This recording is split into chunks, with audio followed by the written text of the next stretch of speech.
परम सम्मान्य दर्शकों, आपका सादर अभिवादन है। मैं आज आपके समक्ष एक और बार गंभीर और महत्वपूर्ण विषय को लेकर उपस्थित हुआ हूं।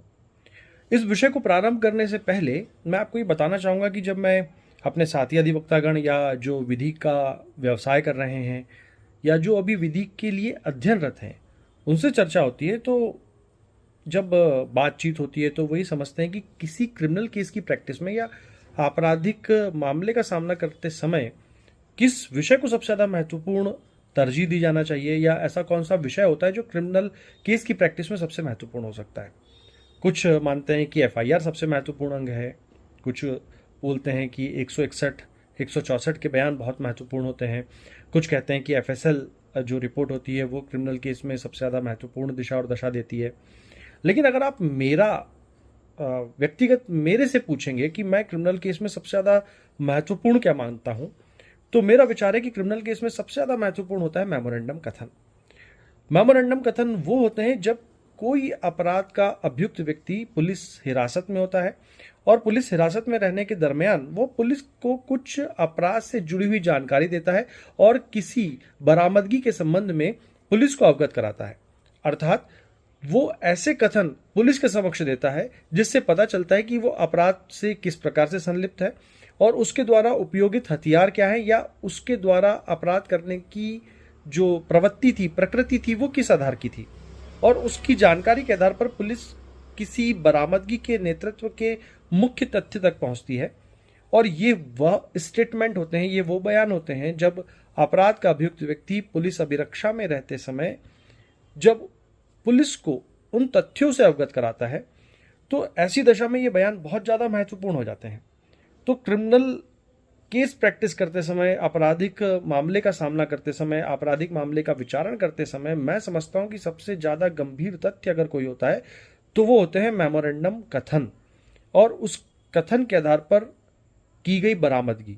वो केस का सबसे ज़्यादा महत्वपूर्ण भाग होता है, ऐसा मेरा मत है।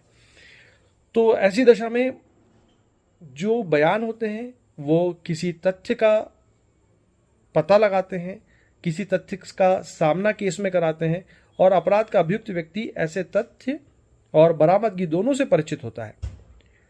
तो ये मैं समझता हूं कि सबसे ज़्यादा बड़ा भाग होता है किसी भी केस को लड़ते समय या किसी केस को देखे जाते समय। इन तथ्यों को आप नज़रअंदाज नहीं कर सकते, क्योंकि एक व्यक्ति स्वीकारोक्ति कथनों के आधार पर यह बताता है कि मेरे द्वारा इस तरीके से अपराध किए गए, मेरे द्वारा अपराध में जो हथियार थे वो या जो भी सामान थे जो अपराध को अंजाम दे सकते थे, ये अपराध करने के लिए अंजाम दिए गए हैं, उन कथनों को सबसे ज़्यादा महत्वपूर्ण भाग माना जाता है।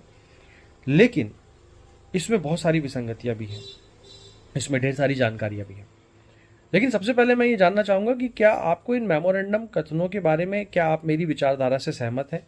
यदि आपको ऐसा लगता है कि मैं मेमोरेंडम कथनों के बारे में और आपको गंभीर और विश्लेषित जानकारी दूं, मेमोरेंडम कथनों की विसंगतियों से आपको अवगत कराऊं, आपको ऐसा लगता है कि मेमोरेंडम की तोड़ क्या होनी चाहिए, क्या पुलिस मेमोरेंडम कथन जो लेती है वो सही होते हैं, क्या बरामदगी सही होती है, ये कि बहुत गंभीर और बहुत महत्वपूर्ण विषय है। यदि आप मेरा वीडियो देख रहे हैं और आपको ऐसा लगता है कि इस विषय में मैं आपको और डिटेल में जानकारी दूं और गंभीरता के साथ जानकारी दूं, तो आप कमेंट बॉक्स में ज़रूर बताएं कि आपको पहले मेरा ये मेमोरेंडम कथन के बारे में सोचना और आपको जानकारी देना कैसा लगा। और यदि आपको ऐसा लगता है कि मैं मेमोरेंडम की गंभीर जानकारियों से अवगत कराऊं, तो आप कमेंट बॉक्स में ज़रूर लिखें। और कृपया कर आप ये ज़रूर बताएं कि आप मेरा वीडियो सुन रहे हैं और उस वीडियो को सुनने के बाद आपके मन में भी ये जिज्ञासा है कि आखिरकार ये ऐसे कैसे कथन हो जाते हैं। यदि आपके दिमाग में, आपके मस्तिष्क में सारे प्रश्न उत्पन्न हो रहे हैं, तो कृपया कर अपने कमेंट बॉक्स को कमेंट लिखने में देरी ना करें और मेरे कमेंट बॉक्स में बताएं। यदि मुझे लगता है कि आप बहुत ज़्यादा उत्सुक हैं, आप ललायत हैं, तो मैं आपको 100% ये इस बात का आश्वासन देता हूं कि मैं इन मेमोरेंडम कथनों के संबंध में आपको गंभीर जानकारियाँ उपलब्ध कराऊंगा। आशा है आपको मेरा वीडियो पसंद आया है। तो आपने मेरा वीडियो बहुत गंभीरता के साथ सुना, लेकिन मैं वेट कर रहा हूँ, मैं इंतज़ार कर रहा हूँ आपके मंतव्यों का, आपके विचारों का।